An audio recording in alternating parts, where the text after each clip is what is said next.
I never imagined my life could unravel so swiftly.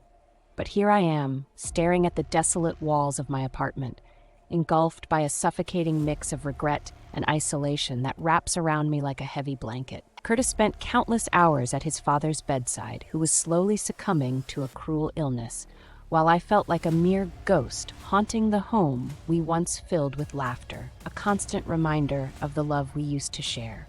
Each time he left for another dialysis appointment, I could feel resentment bubbling inside me, a toxic brew of anger and sadness, threatening to spill over like a cauldron on the verge of boiling dry. One fateful night, the tension reached a breaking point. I confronted him, my voice trembling not just with frustration, but with a raw desperation. "Why do you care so much about a man who never cared for you?" Kurtis's eyes darkened, shadows flickering across his face, a storm brewing behind them. "He's still my father, Zoey. I can't just walk away from him." My heart raced, torn between fury and sorrow as I snapped back. "Walk away? He threatened to take everything from you.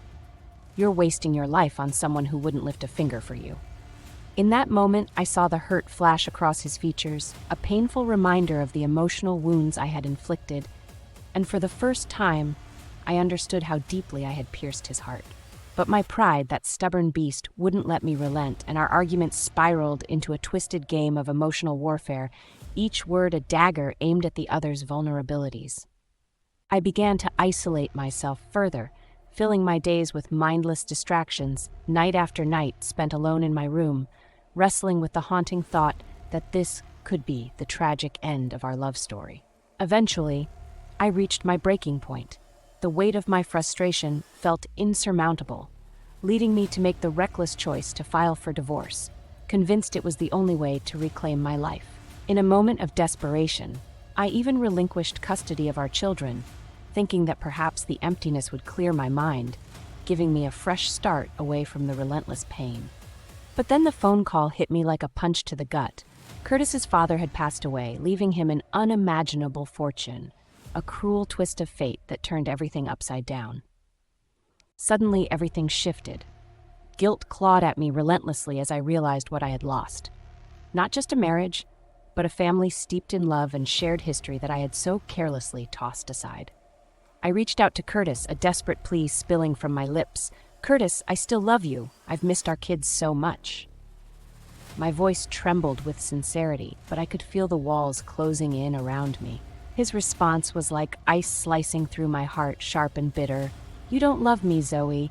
You love what I can give you now that I have money."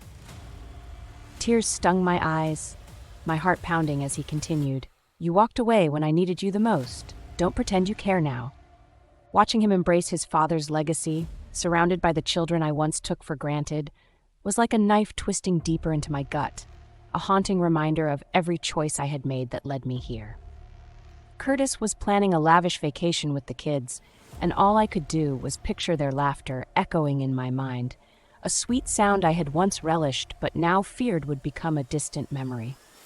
I felt like a ghost, a shadow of the woman I used to be, desperately trying to reclaim what I thought I was entitled to, even as I knew I was fighting a losing battle.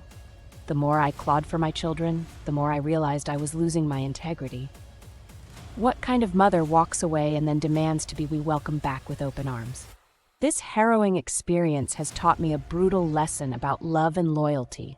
I let my greed cloud my judgment, and now I must face the devastating consequences of my choices. I often replay our last argument in my mind, wishing I could take back every hurtful word, but the damage was done, leaving me with nothing but the echoing memories of our past. I can only hope that one day I might earn forgiveness, not just from Kurtis, but from our children, who deserve a mother they can trust and rely on, not the broken version of me I've become. Every day is a battle against the suffocating memories, the guilt that gnaws at my insides, and the overwhelming reality that I sacrificed my family for a fleeting sense of independence. As I sit here alone in this empty apartment, I can't shake the feeling that I'll never be whole again, never reclaim the love I lost to my own selfishness, and that truth weighs heavier on me than I ever thought possible. Thank you for watching. For more real stories and powerful dramas, be sure to like, subscribe, and explore our I Wove You 2 channel.